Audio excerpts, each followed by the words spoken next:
Una noticia de último minuto que se da en medio de un país polarizado, enfrentado con un nivel de violencia que cada vez crece más. Y estamos hablando, por supuesto, de Perú, porque hace tan solo unos minutos al momento que grabó esto, Keiko Fujimori, una de los candidatos presidenciales, la candidata presidencial justamente por la derecha, acaba de reconocer finalmente su derrota después de prácticamente un mes y medio alegando fraude que no logró demostrar en ninguna instancia. Vamos a ver por qué no lo logró demostrar.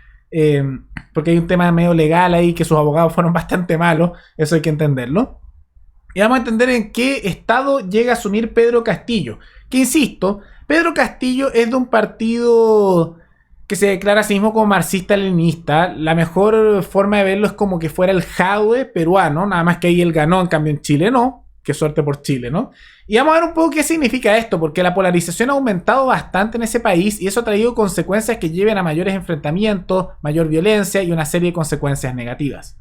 Pero antes de continuar, quisiera agradecer a los suscriptores Natalia Quesada y Rafael Cueto, que se convirtieron en los suscriptores más recientes en decir hacer un aporte mensual al canal a través de la comunidad de YouTube. Así que si alguno de ustedes quiere hacer un aporte voluntario único por Flow o por criptomonedas, o un aporte mensual por Patreon o por la comunidad de YouTube, pueden decir hacerlo mirando el comentario que se encuentra fijado abajo, y también pueden apoyar este programa comentando, dando like o compartiendo este video en sus redes sociales. La situación de Perú ha sido comentada en este canal numerosas veces, particularmente porque nuestro vecino del norte no ha tenido la situación más estable, no ha estado con sus elecciones más normales, por decirlo así. Ahora, todo esto de estar alegando fraude o de que hay irregularidades y hacer escándalo para llegar a la elección no es la primera vez que lo hace el fujimorismo. Insisto, el fujimorismo es una tendencia política bien sucia y súper autoritaria. Es como si habláramos del pinochetismo pero versión peruana. Y en la elección pasada, donde también perdió Keiko Fujimori, ella también hizo escándalo contra el presidente electo en su momento, que después fue sacado por corrupción PPK, y después con sus congresistas ayudó a sacarlo del cargo. Y parte de la crisis institucional y problema que hay en Perú actualmente es por culpa de Keiko Fujimori y del fujimorismo. O sea, eso hay que dejarlo súper, pero súper claro. Pero más allá de todo eso, en el último mes y medio, Keiko Fujimori había alegado que había habido fraude. Y se mostraban de repente algunas instancias posibles de fraude, como por ejemplo videos grabados por Twitter, o de repente estas pruebas medias artesanales, que podían dar indicios de que tal vez era así. Pero son estas pruebas que son más artesanales. Y yo sé que muchos se convencen así por completo viendo un videito de Twitter, pero si tú vas a probar fraude y vas a alegar que una elección entera está mal, lo tienes que demostrar. No es cosa de decir, oye, mira este videito de Twitter. No, necesitas probarlo sistemáticamente, con pruebas que sean más de eso, y tienes que probar que justamente ese video es del momento, no de otra ocasión. Entonces no es una cosa tan sencilla. ¿Y qué ocurrió? Que luego de numerosos intentos donde fracasó constantemente en lograr probar esto por temas legales, particularmente porque sus abogados muchas veces se equivocaban con los plazos, presentaban más el tema de los pagos que habían que hacer, o sea, se equivocaron en puras cosas de principiantes de abogados. Bueno, eso, y también porque muchas veces las cosas que pedían no estaban contempladas en la ley como motivo que se considere fraude y otras cosas, hicieron muy mal su trabajo, dieron al final su batalla mediática, no les funcionó, y ahora finalmente Keiko Fujimori reconoce la derrota, pero con un detalle. Dice: voy a reconocer los resultados porque es lo que manda la ley y la constitución, que he jurado defender. Pero dice, y aquí está lo siguiente: Fujimori aseguró que el izquierdista Perú Libre y sus operadores cometieron trampas en la contienda, ya que día a día las pruebas de fraude en mesa han ido apareciendo, agregó la lideresa de Fuerza Popular. Ella perdió, para que veamos esto, la elección con un 49,875%, mientras que Pedro Castillo lo ganó con un 50,125%. Entonces fue una pelea pequeña, sí, por un margen muy pequeño de votos. ¿Qué es el tema? Está bien que uno, si no puede probar algo, reconozca la derrota. Yo lamento que haya esta tendencia, que me parece sumamente peligrosa, pero también sumamente autoritaria, de cada vez que alguien pierde una elección acusan fraude. Aquí en Chile vamos a dar un ejemplo con alguien de izquierda. Seguidor de Daniel Jadwe, algunos están diciendo que había habido fraude. ¿Por qué? Porque no ganó su candidato. Ah, no, pero cuando le está yendo bien ahí no hay fraude. Y aquí es lo mismo. Ah, no, no ganamos, fraude. Hay fraude de repente, sí, y por eso cuando alguien lo acusa hay que investigarlo, es importante eso, pero hay una tendencia que se nota mucho, lo noto en gente de izquierda y derecha, que apenas pierde a alguien que les gusta o gana a alguien que les desagrada, no fraude. Y acusan fraude como si nada, como si estuvieran diciendo, hoy, no sé, vamos a ir a comprar pan. No, fraude. Y lo dicen con una simpleza y con una falta de pruebas y con conjeturas. Y eso genera un daño enorme, porque hay gente que se lo cree. Entonces está bien que haya denuncias, está bien que se investiguen. De repente hay casos de fraude confirmados. Aquí en Chile se confirmó en el caso de San Ramón, pero eso se tiene que probar, no es solo decirlo.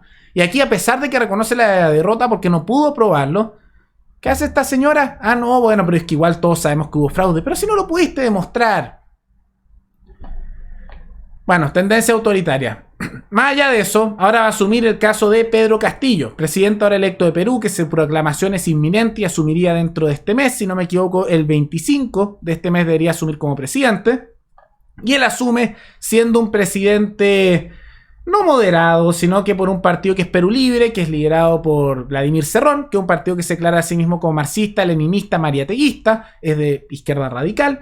Son muy similares tal vez a lo que sería aquí el partido de Daniel Jadue, el Partido Comunista, que algunos que son más radicales todavía les llaman tibios. Por ejemplo, aquí personas como Eduardo Artés lo tratan de tibio a Daniel Jadue, pero para el resto de la población, para muchos Jadue es un radical y para otros un salvador. Castillo un poco entra dentro de ese punto intermedio entre los hiper mega radicales, pero igual siendo muy radical, y que otros lo consideran justamente extremadamente radical. Está en ese punto intermedio de los radicalismos.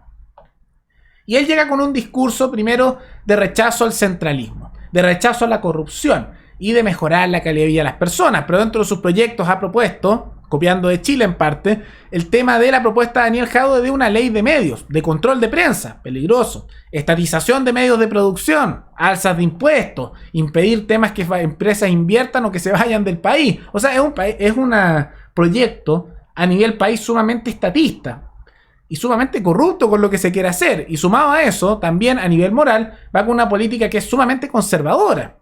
O sea, conservador total. Esa cosa que algunos dirían más liberal o progresista que uno imagina a la izquierda. No, para nada. Este es conservador, súper conservador. Tiene muchas propuestas autoritarias y además políticas económicas que son sumamente colectivistas. Terrible. Pero ganó las elecciones y no se pudo probar nada. Y en razón de estas acusaciones de fraude que hemos visto, se han hecho también entre medio otros contraataques. Por ejemplo, a Keiko Fujimori se le está investigando ahora por financiación irregular de campaña. Que no me sorprendería que fuera cierto, porque insisto, las opciones que tuvieron que elegir los peruanos no eran las mejores. Aunque digamos que casi ninguno de los candidatos que tenían eran buenos, no era muy bueno ninguno. Pero las que les quedaron ahí fueron las peores de todas, casi las peores de todas. Y ahora se le está también investigando a Keiko Fujimori por financiamiento irregular. ¿Sería raro que esto fuera cierto? No, porque el fujimorismo es corrupto. Y han sido muy corruptos históricamente. Y que ella también ha estado en su momento hasta en la cárcel de prisión preventiva por casos de corrupción. Pero en medio de todos estos ataques, acusaciones de fraude, no es que se viene golpe de Estado, piden algunos, no, es que en realidad estos fascistas hacen esto, tanta radicalización ha llevado a que haya marchas y contramarchas en Perú. Y ha llevado también a un nivel de crispación tal que se están atacando y agrediendo mutuamente. Seguidores de Keiko Fujimori han agredido a seguidores de Pedro Castillo. Pero también seguidores de Pedro Castillo han agredido a seguidores de Fujimori. Entonces vemos cómo esto cada vez va aumentando en violencia y en gran medida es culpa de los políticos que han impulsado ese tipo de discursos de lado y lado. Porque esta crispación, esa polarización y esa agresividad ha sido potenciada en gran medida por los medios de comunicación que vieron una posibilidad de ganar plata y visitas con esto, pero también de políticos que veían oportunidades políticas con este hecho. Y toda esta molestia no es que tampoco surja de la nada. O sea, lo hemos hablado que Perú tiene un problema muy serio de corporativismo que la gente disfraza como libre mercado y capitalismo, cuando en realidad son políticos corruptos, corporativistas muy corruptos. Por ejemplo, algunos que tienen monopolios, como puede ser temas de trenes, que concentran el mercado solo por concesiones estatales, corrupción total. Tienen casos también de discriminación con personas de las provincias, de las regiones, que los miran en menos, desprecio en ese sentido, un centralismo salvaje. O sea, problemas que hemos visto que en Chile afectan, pero que en Perú llegan a otro nivel. Y eso fue la base para que surgiera este resentimiento por los de Perú, los de Pedro Castillo, los seguidores de Perú Libre, principalmente de las provincias, de las regiones. Pero ahora esta crispación aumenta también los seguidores de Fujimori, que algunos dicen, no, golpe de Estado, y se están volviendo cada vez más y más autoritarios. Es peligroso lo que pasa en Perú. Espero que esa crispación baje. Y ojalá Pedro Castillo no sea lo que todos tememos que sea, que es un radical de izquierda, que es todo lo que indica que va a ser, como el Daniel Jadue, pero peruano. Realmente no sabemos qué va a ocurrir y se vienen tiempos turbulentos para Perú. Pero ahí tienen ustedes que tomar su opinión. ¿Qué creen que va a pasar? ¿Y qué les parece que haya ganado prácticamente el Daniel Jadwe peruano? ¿Creen que eso es bueno o es malo? ¿Qué les parece que en Chile se haya salvado de esa situación con los resultados de las últimas primarias? Todo eso coméntenlo abajo. Y recuerden que pueden recomendar algún tema, alguna noticia, tanto de Chile como otros países, para otro video. Nos veremos en el siguiente programa. Hasta luego.